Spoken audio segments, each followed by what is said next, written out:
साथ जुड़ रहे हैं बेहद खास मेहमान स्वामी दिव्यानंद सरस्वती, जो हिंदू धर्म गुरु है वो हमारे साथ जुड़ेंगे। ताहिरा हसन सामाजिक कार्यकर्ता है, वो हमारे साथ जुड़ी हुई हैं। वरिष्ठ पत्रकार, मेरे गुरु और तमाम अखबारों और चैनल्स के संपादकों के साथ साथ एक बहुत ही वरिष्ठ नाम राहुल देव जी हमारे साथ जुड़े हुए हैं। कमर वहीद नकवी भी हमारे साथ जुड़ेंगे। बिल्कुल सही कहा। सबसे पहला, यदि लिटरेसी रेट कम है मुस्लिमों के बीच में जी, तो इसके मूल पर आना चाहिए कि what is the reason behind this. कुछ तो कारण है, जैसा भी आपने सही बताया कि कंपैरेटिवली हिंदू में उससे बेटर है जी। क्यों? हमारे साथ एक नारा चलाया गया, हम दो हमारे दो जी। तो अगर दो बच्चों को लोग पाल पा रहे हैं, एक दुर्भाग्य से कारण जो भी हो, मुस्लिम समाज में देखा जा रहा है कि 7-8 बच्चे भी हैं। आज के इस महंगाई के समय में संभालना किसी के लिए बहुत संभव नहीं है। अब तो देखिए हिंदू समाज में हम दो हमारे दो के बाद हम दो हमारे एक पे आ गए हैं और वो चेष्टा करते हैं कि हमारे बच्चे शिक्षा अर्जित करें। लेकिन स्वामी जी, अब तो नेशनल फैमिली हेल्थ सर्वे का अभी रिपोर्ट आई है, उसमें कुल मिलाकर हिंदुस्तान में जो फर्टिलिटी रेट है 2.1 है। तो एवरेज, चाहे वो मुस्लिम हो चाहे हिंदू हो, औसतन 2 बच्चे 3 बच्चे से ज़्यादा नहीं हो रहे। देखिए, अगर संख्या एक तरफ 80 और 20 का हम लेते हैं और औसत निकालेंगे तो फिर आपका वही रेट आएगा। यदि अपरेंटली आप दोनों का अलग अलग देखें कि इसमें क्या रेट है उसमें क्या रेट है तो स्पष्ट दिखेगा। और सबसे बड़ी बात देखिए, बहुत बड़ी बात अगर छिड़ गई है तो मैं कहता हूं कि जनसंख्या की बात फिर आती है। और अगर जनसंख्या की बात करते हैं तो इसमें 2-3 बात है। लिटरेसी रेट है, बच्चों की स्वास्थ्य की बात है, अपने किसी 1-2 बच्चे को कोई संभालता है, उसको किस प्रकार से पोषण करता है, किसी के 4 बच्चे हों, 10 बच्चे हों, 12 बच्चे हों। तो मैंने देखा है एक को अपने साथ, उनके साथ 12-14 बच्चे, कैसे वो भरण पोषण करेगा, कैसे शिक्षा दीक्षा देगा, कैसे उस बच्चे को कुछ पोषाहार दे पाएगा? तो स्वास्थ्य भी सही नहीं रहेगा। मतलब ये तो नहीं है स्वामी जी कि आप उनके खिलाफ विशेष कैंपेन चलाएंगे? मैं तो कभी नहीं चलाया। आपका मतलब जो लोग चला रहे हैं? हाँ, नहीं बिल्कुल, हमें ऐसा कोई विशेष कैंपेन नहीं है। लेकिन अगर राष्ट्रीय हित की बात करते हैं, जैसा भी बहन जी ने बोला, तो हम भी कहेंगे हाँ बिल्कुल सही बात है। उसके लिए कुछ तो में समानांतर होना पड़ेगा ना, बैलेंस, संतुलन कैसे बनेगा? कहीं पर 2 और कहीं पर 12 कैसे हो सकेगा? तो कई चीजों, अगर आप देखते हैं देश में जनसंख्या की बात करते हैं, भारत में अभी कितने बच गए जो पीने के पानी नहीं है? जितनी हमारी जनसंख्या है उससे भी बहुत कम, जितना एक जो हमारे जो ऑप्टिमम जो यूटिलिटी। स्वामी जी, ये इशू में मेरे हिसाब से, मैं राहुल जी के पास आऊंगा, ये इशू डाइवर्ट कर रहे हैं क्या? इस वजह से झगड़ा हो रहा है हमारे यहाँ? तब आगे बढ़ेगा जब शिक्षा, स्वास्थ्य, सब चीजें पहुंचाई जाए। जी, आप स्वामी जी, आपसे टिप्पणी। मस्जिद है और रहेगी इंशाअल्लाह ताला सुबह क़यामत तक। ज्ञानवापी मस्जिद मस्जिद थी और जब तक अल्लाह दुनिया को कायम रखेगा मस्जिद रहेगी इंशाअल्लाह ताला। मुस्लिमों से कोई चिढ़ नहीं, कोई नफरत नहीं। हम तो चाहते हैं कि वो गंदगी छोड़कर, आतंकवाद छोड़कर, जिहाद छोड़कर मानव बन जाएं और हम दोनों बाजुओं से अपने में मिला लें, स्वीकार कर लें। सभी मुस्लिम जिहादी तो नहीं? सभी मुस्लिम जिहादी नहीं है, लेकिन जो मोहम्मद को मानते हैं, जो कुरान को मानते हैं, वो सारे के सारे जिहादी हैं। हम गुरुकुल में अभी गए थे, देववरण के गुरुकुल में ब्रह्मानंद जी के यहाँ। आज तक वहाँ से कोई बच्चा आतंकवादी नहीं निकला। लेकिन ये देवबंद जो है, पता नहीं यहाँ शिक्षा का मंदिर है या आतंक का मंदिर है। अगर हम यज्ञ में, पूजा में चावल, बार्ली, सेब, भाजीपाला देंगे तो हमारे परदादा 1 महीने के लिए संतुष्ट रहेंगे।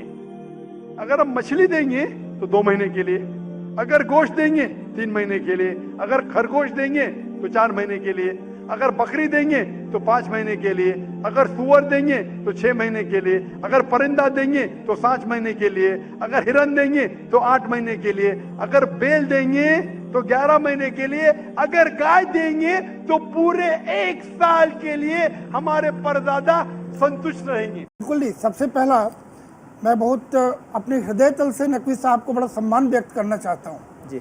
एक मुसलमान का चेहरा नकवी साहब भी हैं जी, एक तौकीर रजा भी हैं जी, और एक ओवैसी जी भी हैं जी। देखिए कहाँ से फर्क होता है। क्या कहते हैं, अगर कोई, मैं तो इसीलिए मैं कभी नहीं बोलता हूँ कि कोई बोलता मुसलमान के खिलाफ, बिल्कुल नहीं।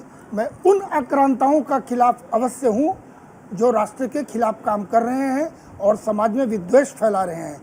आपकी तरह अगर ऐसे सज्जन लोग हैं तो अभी अगर पहले जो बात हो रही थी जनसंख्या की, एक घर में अगर किसी का 4 बालक होता है तो चारों को पालने में परेशानी होती है, सीधी सी बात है, सीधा फार्मूला है। राहुल जी ने बहुत प्रेम से वो उसको दायां बायां करके निकल गए।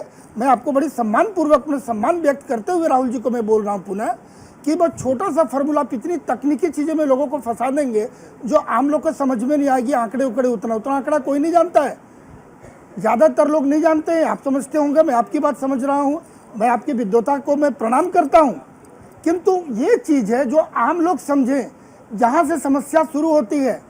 कितनी बड़ी बात आपने कही, मैं बोलूँगा तो हो जाएगा कि देखो हिंदू और मुसलमान की बात कर रहा है। इसकी ये शिक्षा पद्धति कहाँ से है, कहाँ से शिक्षा मिलता है?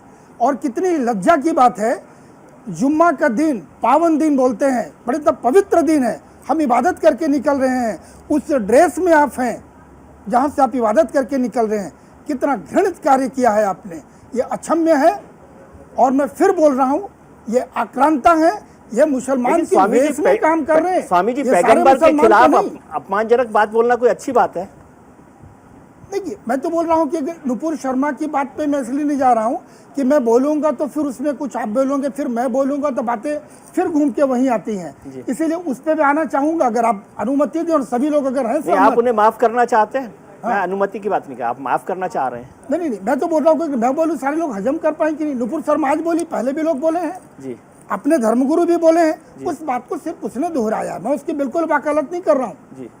और हमारे तरफ से ऐसी बातें होती भी नहीं है, ना हम पत्थर चलाना सीखा है, हमारी परंपरा नहीं है, ना हम किसी को गाली बकते हैं, ना हम थाने में यूनिवर्सिटी में आग लगाते हैं, ऐसा कभी नहीं हमारे तरफ से हुआ है। इतने जो बयान आते हैं, इतने नारे होते हैं, हमने सबने देखे हैं किस तरह के बयान होते हैं, किस तरह के नारे लगाए जाते हैं। है कुछ लोग अगर कोई पत्थर चलाए, पेट्रोल बम फेंके और इस तरह की बातें हो, तो अगर हम अपने प्रोटेस्ट विरोध में अगर हम हनुमान चालीसा पढ़ते हैं, जय श्री राम कहते हैं, तो हिंदुस्तान में जय श्री राम बोलना भी कहीं से न कहीं ये अपराध है क्या? जी। हम तो किसी की जान लेने की बात नहीं करते हैं, हम सिर कलम करने की बात नहीं करते हैं, हम अलग देश का रहने की बात नहीं करते हैं, हम तो गले लगा के बात करना चाहते हैं।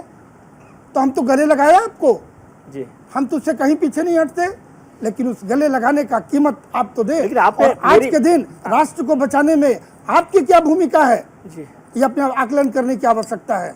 हमारी क्या भूमिका है, हर प्रत्येक लोग अपना स्व आकलन करें कि राष्ट्र के नवनिर्माण में हमारी क्या भूमिका है। क्या आपको कोई अलग अलग भूमिका लगती है? मुझे तो कोई अलग भूमिका नहीं लगती। बिल्कुल लग रही है, देश स्पष्ट देख रहा है सामने। अगर नहीं है तो इस विषय पर आज हमें कोई परिचर्चा की आवश्यकता नहीं थी। जी, ताहिरा जी, आपको भारत के हमारे और जो कुछ भी होगा संविधान के अंदर ही होगा, हमारे प्रधानमंत्री उसके इतर नहीं होगा। जब प्रधानमंत्री और भाजपा की सरकार जो इस वक्त मौजूदा है वो कह रहे हैं कि इस फिलॉसफी को हम प्रमोट नहीं करते, this is not my philosophy. Iran के फॉरेन मिनिस्टर ताहिरा जी, हमारे प्रधानमंत्री तो हाथ में लैपटॉप पकड़ा रहे हैं, सख्त कार्रवाई करेंगे। राहुल जी लैपटॉप पकड़ा रहे हैं हमारे प्रधानमंत्री। आप कहां से स्वामी जी एक नई लाइन लेके चल रहे हैं? कौन सी लाइन? और बच्चे भी जो है वो गरीबों में, दोनों कम्युनिटी में ज्यादा होते हैं। राहुल जी, आपकी क्या राय नहीं है? राहुल जी, आपको मैं आपसे समझना चाहता हूँ कि जब गंगा जमुनी तहजीब जो है उसके ताना बाना बना रहे, इसके लिए मोहब्बत बनी रहे। इसके लिए सिर्फ हमने ही ठेका लेके रखा है इस तहजीब को मेंटेन करने के लिए? तहजीब जो है उसके ताना बाना आपसे समझना चाहता हूँ कि जब गंगा जमुनी तहजीब जो है उसके ताना बाना बना रहे, इसके लिए मोहब्बत बनी रहे। इसके लिए सिर्फ हमने ही ठेका लेके रखा है इस तहजीब को मेंटेन करने के लिए? सिर्फ हमने ही रखा है क्या? अरे हम हिंदू ही तो हैं। क्यों नहीं है? नहीं, सिर्फ आप हिंदू है तो हम राहुल जी, हम एक हिंदू है जो बोलते हैं सर्वे भवन्तु सर्वे संतु निरामया। हम बोलते हैं कि सर्वे भवन्तु सुखिनः सर्वे सन्तु निरामया, सभी सुखी रहे, सभी निरोग रहे। हमने कही, हमने नारा। राहुल जी, आप जी, विद्या को भी पैर लगता है तो हम पैर ले पाते हैं, हम सांप बिच्छू को भी पूछते हैं, पेड़ पौधों के भी पूछते हैं। आपकी अनुमति हो? अरे नहीं, बिल्कुल बिल्कुल जी राहुल जी, स्वागत है। महाराज आपकी अनुमति हो तो कुछ निवेदन करूं? जी, अवश्य, स्वागत है।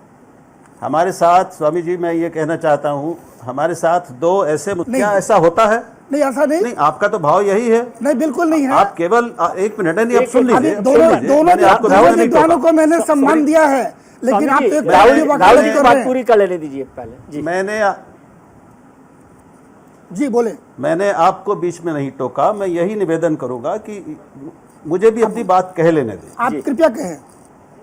आपने सारी जिम्मेदारी आपने मुसलमानों पर डाल दी, अपने सारी अच्छाई अपने हिंदू धर्म पर डाल दी। तो जिस तरह की जो बातें आप कह रहे हैं वो आपको कुरान में भी मिल जाएंगी, जो बहुत अच्छी बातें हैं, जो शांति को बढ़ाने वाली बातें हैं, जो आपसी भाईचारा और प्रेम बढ़ाने वाली बातें हैं। कुरान में कमी नहीं है ऐसी बातों की। केवल हिंदू धर्म में ही ऐसी अच्छी बातें हों ऐसा नहीं है। आचरण में दिखना दिक्कत यह है कि चाहिए। हम अपना ही पढ़ते हैं, अपने ही उस।